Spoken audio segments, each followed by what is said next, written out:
सल्लल्लाहु अलैहि वआलैहि वसल्लम। Welcome back to my channel. नाजरीन, कैसे हैं आप? आज मैं आपको थ्रेडिंग की थ्योरी बताने जा रही हूँ जो आप सबके लिए बहुत ज़रूरी होती है जब आपने कोई प्रोफेशनल कैरियर स्टार्ट करना होता है। मतलब पार्लर आप अपना बनाना चाह रहे हो या आप अपना यूट्यूब चैनल बनाना चाह रहे हो ब्यूटी के ऊपर, तो आपको थ्योरी भी लाजमी चाहिए होती है। तो बेसिक जो थ्योरी होती है आगे हमने प्रैक्टिकल करना होता है। तो आज मैं आपको थ्रेडिंग की थ्योरी बताऊंगी कि थ्रेडिंग है क्या। थ्रेडिंग एक चाइनीज़ टेक्निक है। इसे हम टेम्परेरी हेयर मूविंग टेक्निक भी कहते हैं, यानी कि आर्जी बालों को रिमूव करने की टेक्निक। इसमें हमारे चेहरे के ऊपर नापसंदीदा बाल होते हैं और उन नापसंदीदा बालों को हटाने के लिए हम मुख्तलिफ़ किस्म के टेक्निक इस्तेमाल करते हैं जिसे टेम्परेरी थ्रेडिंग कहते हैं। इसमें मुख्तलिफ़ किस्म की क्रीम्स भी शामिल हैं। वीट हेयर रिमूविंग क्रीम शामिल है और शेविंग क्रीम्स भी इसके अंदर शामिल होती हैं।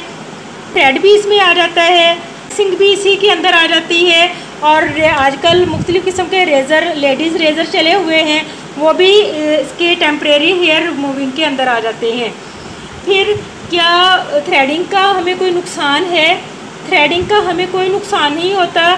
और ये जो है इस तरह से डिज़ाइन हुई है कि इसका चेहरे को कोई नुकसान नहीं है, चाहे हम थ्रेड से करें, चाहे हम क्रीम यूज़ करें, चाहे हम धागा इस्तेमाल करें या वैक्स इस्तेमाल करें, इसका हमारे चेहरे को कोई नुकसान नहीं होता। अब आता है कि थ्रेडिंग कितनी किस्म की होती है। थ्रेडिंग दो किस्म की होती है।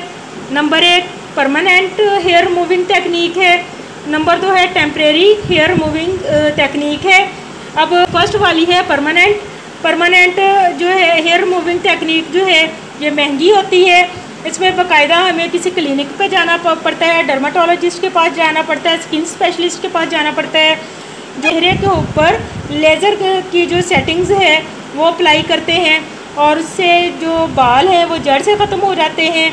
और अगर आते भी हैं तो बहुत कम मिकदार में, सालों बाद कोई एक आध बाल आता है, क्योंकि इसमें बालों की जड़ें भी जो हैं वो ज़ाया हो जाती हैं। लेकिन ये जो है ज़रा महंगी टेक्निक है। आम आदमी मेरे और आप जैसे जो हैं इसको अफोर्ड कम करते हैं, लेकिन बेसिकली जिनके पास पैसा है वो परमानेंट को ही तरजीह देते हैं। नंबर दो पे आ जाते हैं temporary hair removing technique. Temporary hair removing technique के अंदर आ जाता है, इसके लिए स्पेशल थ्रेड होता है। ये देखिए मैंने रखा भी हुआ है, तो इसके बारे में आगे मैं टूल जब लिखवाऊंगी तो मैं फिर इसका भी लिखवाऊंगी आपको। और फिर क्रीम्स के साथ आ जाता है, वीट क्रीम हो गई, शेविंग क्रीम्स हो गई, और इसके बाद वैक्स हो गया, और मुख्तलिफ़ किस्म के जो रेज़र्स हैं वो हो गए।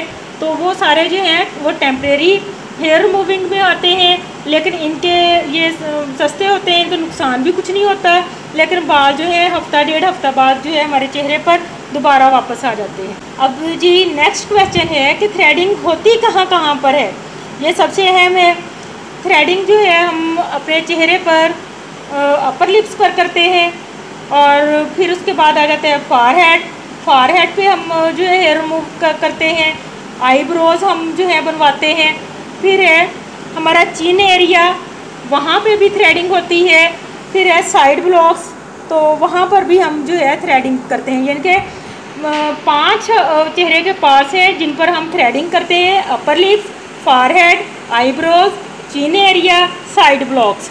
तो इन पर हम थ्रेड से करें, वैक्स से करें, रेज़र से करें, तो इसका कोई नुकसान नहीं है। तो कुछ एहतियातें होती हैं कि किस एहतियात से हमने जो है ये थ्रेडिंग करनी है। उन एहतियातों को मैं आपको लिखवाऊंगी भी, आपको बताऊंगी भी। उनको मद्देनज़र रख के अगर आप ये जो है थ्रेडिंग करते हैं तो कोई नुकसान नहीं होगा। तो आगे नेक्स्ट मेरा होगा कि डिफरेंट टाइप्स ऑफ आईब्रोज जो है वो कौन सी होती हैं, उनकी मैं आपको थ्योरी भी बताऊंगी। और फिर आगे जो है ये थ्रेडिंग के अंदर जो सामान इस्तेमाल होता है उसकी थ्योरी भी मैं आपको दूंगी। तो ये सारी चीज़ें देखने के लिए आप मेरे चैनल को विज़िट करें और मेरे चैनल को लाइक करें, सब्सक्राइब करें। इसके अलावा वैक्सिंग की वीडियो जो है मेरे चैनल पर पड़ी हुई है, अगर आपको वो देखनी है तो उसका लिंक जो है मैं इस वीडियो की डिस्क्रिप्शन के अंदर दे दूँगी। अगर आपको मेरी ये वीडियो पसंद आए तो मेरी वीडियो को लाइक करें, शेयर करें, सब्सक्राइब करें। इसके साथ मुझे दें इजाज़त। अल्लाह हाफ़िज़।